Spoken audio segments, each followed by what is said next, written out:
Le Sahara est le plus grand désert chaud de la planète. Sa superficie atteint environ 9 millions de kilomètres carrés. Pour mieux se représenter son immensité, il suffirait du sable de Sahara pour recouvrir presque tout le territoire des États-Unis. Mais si vous pensez que le Sahara ne renferme que des dunes brûlantes et des montagnes rocheuses noircies par le soleil, vous vous trompez lourdement. Le Sahara est parfois comparé au royaume d'Hadès, un monde des morts dont personne ne revient vivant.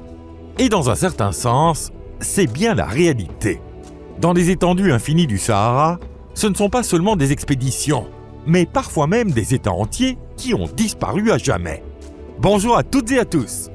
Mais le Sahara est aussi une illustration saisissante de tout ce que nous ignorons encore sur la Terre, l'unique foyer de l'humanité.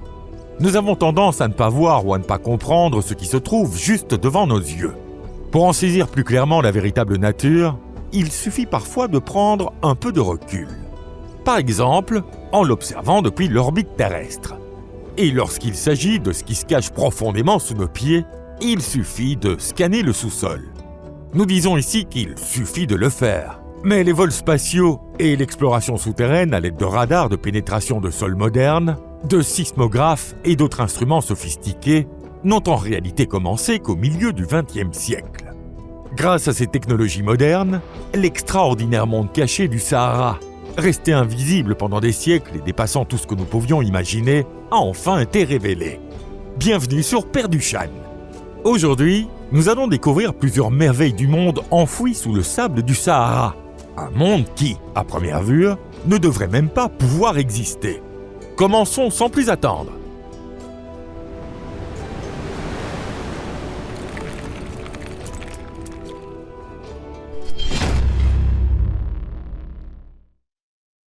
L'œil du Sahara. C'est le nom donné à une étrange structure concentrique située en Mauritanie. Ce lieu mystérieux, dont le diamètre atteint environ 40 à 45 km, était connu depuis longtemps des populations nomades locales. Dans les années 1930 et 1940, des géologues français étudièrent cette formation, connue localement sous le nom de Guelb Er Risha, d'où vient l'appellation structure de Risha. Mais cette structure était si immense que ni les habitants de la région ni les géologues ne pouvaient imaginer sa forme dans son ensemble. Ils n'en connaissaient que des fragments isolés. Ce n'est que dans les années 1960 que les astronautes du programme Gemini photographièrent cette structure depuis l'orbite terrestre. Et ce qu'ils virent leur coupa le souffle. Depuis l'orbite, il apparut clairement à quel point cette formation était grandiose et ressemblait à un gigantesque œil humain. C'est ainsi que la structure de Risha reçut son nom, l'œil du Sahara. Depuis ses premières photographies orbitales, l'œil du Sahara sert de point de repère aux astronautes survolant l'Afrique de l'Ouest. L'astronaute Chris Hadfield, par exemple, a déclaré à plusieurs reprises que l'œil du Sahara était l'une des structures géologiques les plus remarquables visibles depuis l'espace. Depuis cette époque, les débats sur l'origine de cette formation n'ont jamais cessé. Sa forme circulaire ressemblant fortement à un cratère, la première hypothèse scientifique évoquait l'impact d'une météorite. Mais des études plus approfondies ne révélèrent absolument aucune trace d'un tel impact. Aujourd'hui, les géologues pensent donc que la structure de Risha s'est formée à la suite d'un phénomène extrêmement particulier, un soulèvement local de la croûte terrestre en forme de dôme. L'œil du Sahara serait en quelque sorte un volcan avorté, incapable de percer la surface et ayant, à la place, soulevé les couches rocheuses situées au-dessus de lui. Après cet accouchement difficile, l'érosion est entrée en action. Pendant des millions d'années, le vent et l'eau ont érodé les roches géologiques les plus tendres à l'intérieur de cette immense formation, sans toutefois parvenir à éliminer entièrement les couches rocheuses plus résistantes de sa bordure extérieure, qui mesure environ 40 km de diamètre. Les informations concernant cet étrange œil du Sahara ont suscité un immense intérêt bien au-delà du monde scientifique, donnant naissance à de nombreuses théories et hypothèses pseudo-scientifiques. La plus célèbre affirme que cette mystérieuse structure serait le vestige de l'Atlantide, recherchée depuis si longtemps. Les amateurs de récits sensationnels se sont aussitôt mis à chercher, dans la description de l'Atlantide laissée par Platon, tous les éléments correspondant à l'œil du Sahara. Il est vrai que Platon décrivait une cité concentrique d'une taille comparable à celle de la structure de Risha, bordée d'un côté par un désert et de l'autre par une chaîne de montagnes. Et l'œil du Sahara se trouve effectivement près de la frontière entre une vallée sablonneuse et une chaîne montagneuse. Bien entendu, en ne sélectionnant que les faits qui nous arrangent, il est possible de rendre presque n'importe quelle hypothèse crédible. Parallèlement à la théorie de l'Atlantide, sont ainsi apparues des preuves convaincantes affirmant qu'il s'agissait de traces d'activité extraterrestre ou des ruines d'édifices appartenant à une civilisation préhistorique. Après tout, lorsqu'on contemple depuis l'espace les images spectaculaires de l'œil du Sahara, il est difficile d'empêcher son imagination de s'emballer. Villes disparues et rivières asséchées. Les images satellites révélant de nombreuses traces géométriques enfouies sous le sable du Sahara stimulent elles aussi notre imagination. Elles ont fait apparaître les contours de villes entières. Certains de ces établissements oubliés par le temps étaient déjà devenus des sites de fouilles archéologiques. Pendant des siècles, d'innombrables caravanes ont en effet traversé le Sahara dans toutes les directions. Le long de leurs itinéraires habituels furent construits des campements temporaires, des établissements permanents, des forteresses et même des villes. Beaucoup de ces établissements et forteresses furent définitivement abandonnés à cause de changements économiques ou climatiques, de la dégradation des relations entre les tribus sahariennes ou pour d'autres raisons. Les archéologues savaient donc depuis longtemps quoi chercher et dans quelle région mener leurs recherches. Mais entre la fin du XXe siècle et le début du XXIe siècle, l'archéologie s'est dotée de nouvelles technologies d'exploration très perfectionnées. Les relevés radars et les méthodes géophysiques ont permis de repérer sous le sable des traces d'édifices anciens et même de reconstituer l'apparence du Sahara il y a plusieurs milliers, voire plusieurs millions d'années. L'ampleur de ce qui fut révélé était véritablement impressionnante. Un nombre particulièrement important de vestiges d'établissements humains fut découvert sur les territoires de la Libye et de l'Égypte. Les archéologues y trouvèrent des traces de villages anciens, de réseaux routiers, de nombreuses fortifications et de systèmes d'irrigation. Parmi les découvertes les plus fascinantes figuraient les ruines des villes et d'installations agricoles mises au jour dans le sud de la Libye. La plupart d'entre elles auraient appartenu aux Garamantes, qui occupaient cette région il y a plus de 2000 ans. Les Garamantes sont notamment connus pour avoir construit des galeries souterraines dont l'ampleur rivalisait avec celle des lignes de métro modernes ou des aqueducs de la Rome antique. Ces galeries permettaient de recueillir l'eau souterraine et de l'acheminer vers les terres agricoles afin de les irriguer. On pense qu'elles furent creusées par des esclaves, dans un environnement où la simple survie était déjà extrêmement difficile. Mais quelles que soient les personnes qui les avaient creusées, la quantité d'eau circulant dans ces galeries diminua progressivement. Ce n'était ni parce que les galeries étaient trop peu profondes, ni parce qu'elles étaient trop peu nombreuses. Cette fois, l'humanité s'était heurtée à la nature elle-même. Au cours de sa longue histoire, le Sahara a connu de nombreuses alternances entre périodes humides et périodes arides. Il y a environ 6000 à 5500 ans, commença la dernière grande transition, qui transforma une savane verdoyante en l'actuel désert. Cette transformation ne s'acheva complètement qu'il y a environ 4000 à 3000 ans, ce qui signifie qu'elle dura au moins 2 millénaires. Dans la plupart des régions, les scientifiques estiment que cette évolution s'est déroulée sur une durée comparable, mais ailleurs, elle ne prit que quelques siècles, ce qui ne représente qu'un instant à l'échelle géologique. À mesure que le climat s'asséchait, les galeries recueillaient de moins en moins d'eau, les terres irriguées rétrécissaient, et les oasis, comme les villes, disparaissaient sous le sable. C'est probablement ainsi que la civilisation des Garamantes s'est éteinte. Pourtant, autrefois, d'innombrables peintures rupestres représentaient des paysages peuplés d'animaux vivant dans la savane. On y voyait des zèbres, des girafes, des éléphants et même des hippopotames. Seuls des hommes qui observaient presque quotidiennement ces animaux pouvaient les représenter avec autant de réalisme et de précision. Au fil du temps, ces scènes furent progressivement remplacées par des représentations de guerriers en plein combat.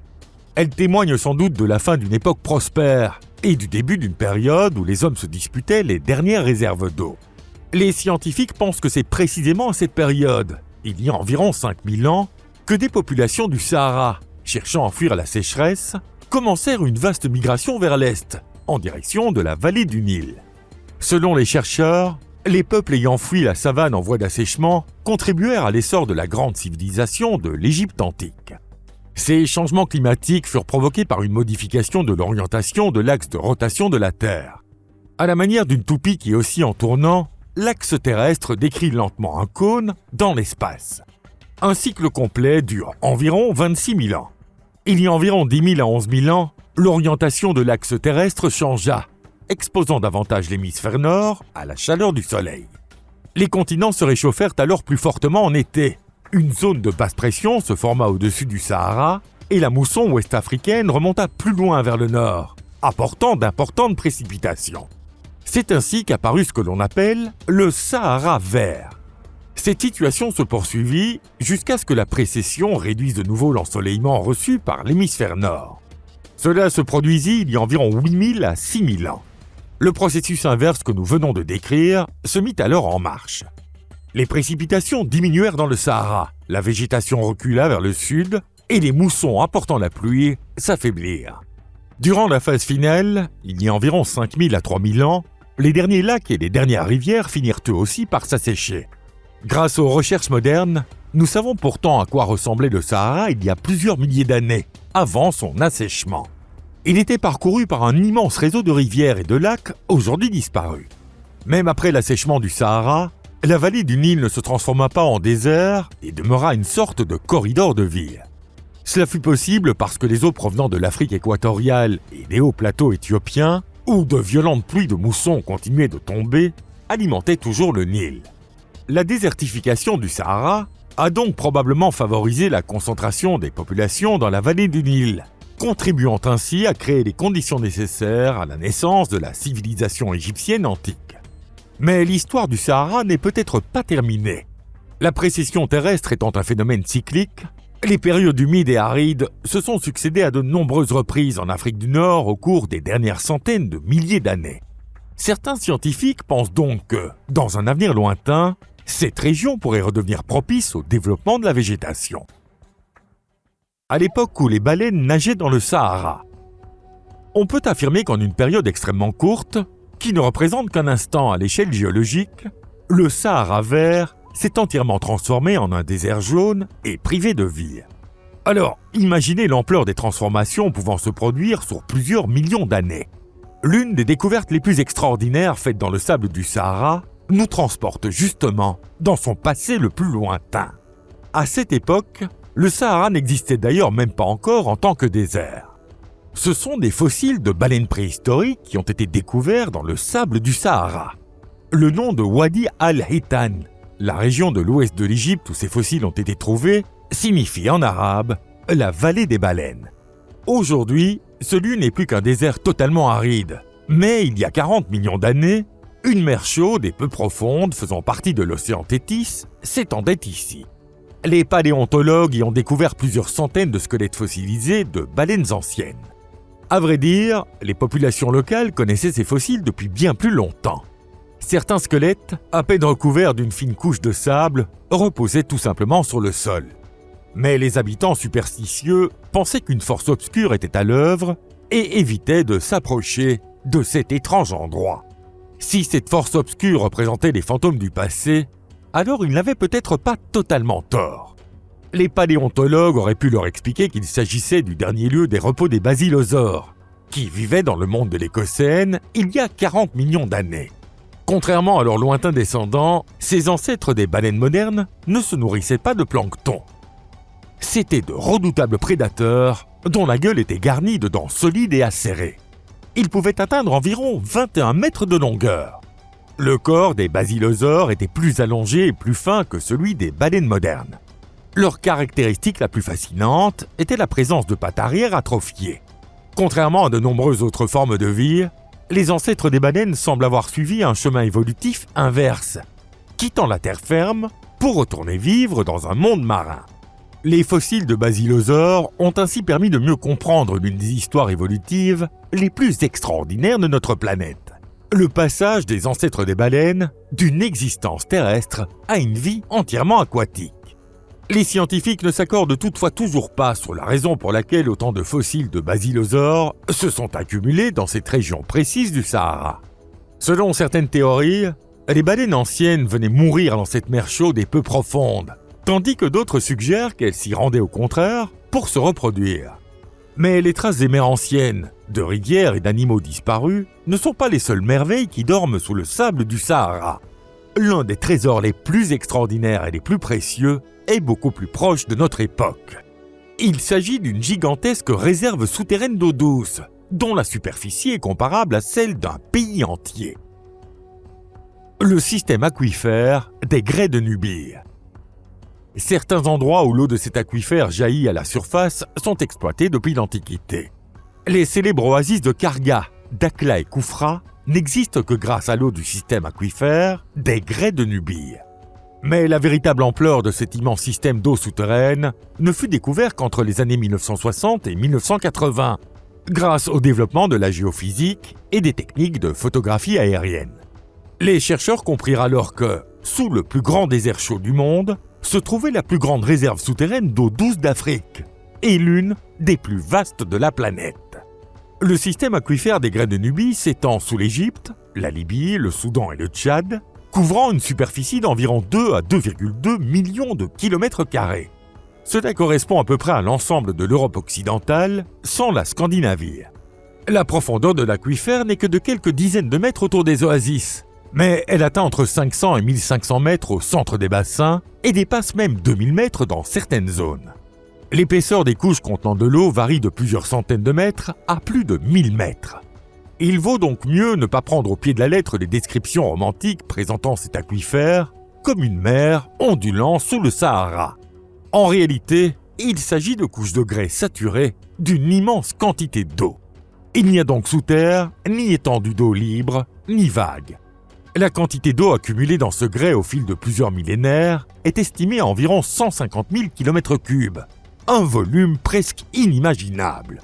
Cela représente environ 6 fois le volume du lac Baïkal et plus de 60 fois celui du lac Victoria. Une telle quantité d'eau douce est accumulée parce que les précipitations se sont continuellement infiltrées dans le sol durant les périodes humides du Pléistocène. La datation de ces eaux souterraines a montré que certaines ont entre 20 000 et 30 000 ans, que d'autres remontent à 50 000 ou 100 000 ans, et que quelques-unes sont même âgées de plus de 500 000 ans. Les eaux souterraines sont parfois comparées au pétrole, mais aujourd'hui, la valeur de l'eau a depuis longtemps dépassé celle de l'or noir. Comme le pétrole, cette eau fossile est une ressource qui ne se renouvelle pratiquement pas.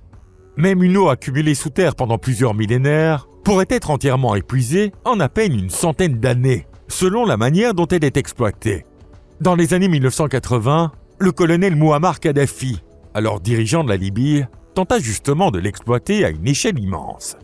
À son initiative fut lancé l'un des plus grands projets de l'histoire humaine, destiné à utiliser les eaux souterraines pour approvisionner les terres agricoles, ainsi que des villes comme Tripoli ou Benghazi. Dans le cadre du projet de la grande rivière artificielle libyenne, plus de 1300 puits furent forés et plusieurs milliers de kilomètres de conduites souterraines furent installés, avec des tuyaux atteignant jusqu'à 4 mètres de diamètre. 2 usines spécialement conçues pour fabriquer ces gigantesques tuyaux furent même construites.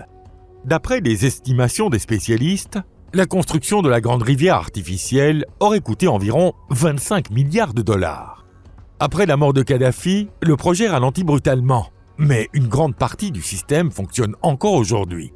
Certains hydrologues ne considèrent toutefois pas ce ralentissement comme une mauvaise chose. Cette eau souterraine s'est accumulée pendant des milliers d'années, et cette ressource précieuse doit être utilisée avec prudence. L'histoire du Sahara illustre parfaitement les transformations incessantes de la nature. Là où il n'existe aujourd'hui que du sable et des roches brûlées par le soleil, s'étendait, il y a très peu de temps à l'échelle géologique, un Sahara verdoyant parcouru de nombreuses rivières et illuminé par d'immenses lacs. Tout s'écoule. Ce qui disparaît et s'assèche est peut-être destiné à renaître un jour. Si cette vidéo vous a plu, cliquez sur j'aime et partagez-la avec vos amis. Merci de l'avoir regardé. À très bientôt. Au revoir.